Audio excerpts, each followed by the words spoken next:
అస్సలాముఅలైకుం, నమస్తే అందరికీ. Welcome back to Aqsa baby channel. So ఈరోజు నేను గుడ్లు ఎగ్ బిర్యానీ ఎలా చేయాలో చూపించబోతున్నాను. సో దీనికోసం నేను 6 ఎగ్స్ బాయిల్ చేసేస్తున్నాను. వాటర్ వేసేసి ఉప్పు వేసేసుకోండి. కుక్కర్లో 3 విజిల్స్ వచ్చేంత వరకు మనం బాయిల్ చేసుకొని పక్కన పెట్టేసుకోవాలి. ఇప్పుడు మనము బియ్యం కడిగి పెట్టేసుకొని వాష్ చేసి ఇందులో కొంచెం నీళ్ళతో పాటు ఉప్పు, తర్వాత బిర్యానీ ఆకు, ఇలాచీ, లవంగ అండ్ అలాగే దాల్చిన చెక్క, పుదీనా, కొంచెం టేస్ట్కి సరిపడా ఉప్పు, ఒక 2 టేబుల్ స్పూన్స్ ఆయిల్ వేసేసుకొని దీన్ని మనము స్టవ్ పైన పెట్టేసుకోవాలి.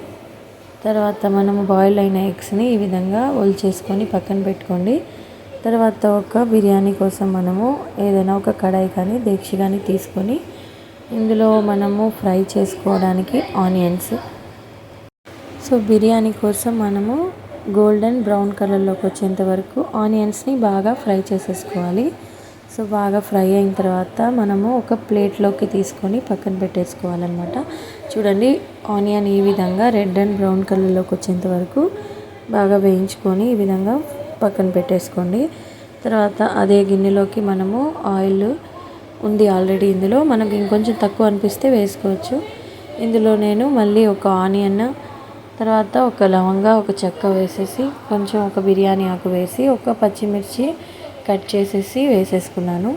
సో ఇదంతా కొంచెం ఫ్రై అయిన తర్వాత అల్లం వెల్లుల్లి పేస్ట్ ఒక 3 టేబుల్ స్పూన్స్ వేసుకున్నాను. సో ఇది బాగా ఫ్రై అయిన తర్వాత ఇందులో నేను కసూరి మేతి కొంచెం ఈ విధంగా బాగా స్మాష్ చేసి వేసేసేయాలన్నమాట. తర్వాత ఈ విధంగా గోల్డ్ కలర్లోకి వచ్చేసిన తర్వాత కట్ చేసిన ఒక 3 టమాటోల్ని ఈ విధంగా మనం ఇందులోకి వేసుకొని బాగా ఫ్రై చేసేసుకోవాలి. సో ఆయిల్ బాగా పైకి వచ్చేంత వరకు మసాలాలు అండ్ మనం టమాటాలు అంతా ఉడికేంత వరకు కొంచెం ఉప్పు వేసేస్తే టమాటాలు అనేవి తొందరగా ఉడికిపోతాయి అన్నమాట. సో ఉప్పు వేసి కొంచెం సేపు ఫ్రై చేసేసాను. తర్వాత ఇందులో మనము ఉప్పు, కారం, పసుపు, గరం మసాలా 1 టేబుల్ స్పూను, తర్వాత 1 టీ స్పూను ధనియాల పొడి వేసేసి ఈ విధంగా బాగా ఫ్రై చేసేసుకోండి. సో ఇది బాగా నూనె పైకి తేలేంత వరకు ఉడికించిన తర్వాత ఇందులో మనము ఒక 1/2 కప్పు పెరుగు వేసేసుకొని పెరుగు గడ్డలు కట్టకుండా బాగా ఈ విధంగా కలిపేసుకోవాలి. తర్వాత మనం బాయిల్ చేసుకున్న ఎగ్స్ని అక్కడక్కడ ఒక్కొక్క ఘాటు పెట్టేసుకొని ఇందులోకి వేసేసుకొని మసాలా అంతా మనకు ఈ ఎగ్స్కి పట్టేంత వరకు బాగా బాయిల్ చేసేసుకోవాలి. అంటే ఈ కర్రీలోకి బాగా ఉడకాలన్నమాట. సో కర్రీలాగా చేసేసుకోవాలన్నమాట. సో ఇప్పుడు ఇందులో మనము కొంచెం కొత్తిమీర, పుదీనా వేసేసుకుందాము టేస్ట్ కోసం అన్నమాట. సో కొత్తిమీర, పుదీనా వేసేసుకున్నాక మనము రైస్ పక్కన పెట్టుకున్నాం కదా ఇంకో స్టవ్ పైన, ఆ రైస్ కూడా బాగా బాయిల్ అయిపోయాయి. సో ఇప్పుడు ఆ రైస్ని మనము ఒక జల్లెడ కానీ లేదా ఏదైనా ఒక మన గెరిటె కానీ తీసుకొని అందులోకి నీళ్ళు మొత్తం వంపేసుకొని ఈ విధంగా బాగా మనకు రైస్ అనేది ఒక 50% ఉడకాలన్నమాట. తర్వాత ఇందులోకి నేను ఒక హాఫ్ పర్సెంట్ నేను వేసేసాను రైస్.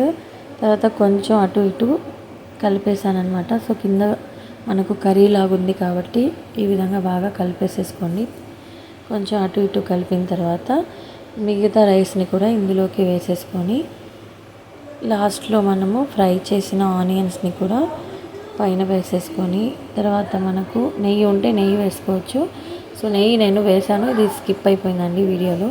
తర్వాత కొంచెం కొత్తిమీర, పుదీనా పైన వేసేసుకొని దమ్ పెట్టేసుకోవాలి. ఇంకా ఏదైనా బరువుగా ఉండేది మనకు దేక్షి మీద పెట్టేస్తే బాగా దమ్ అయిపోతుంది అనమాట. చూడండి, వేడి వేడిగా ఎగ్ బిర్యానీ రెడీ అయిపోయింది.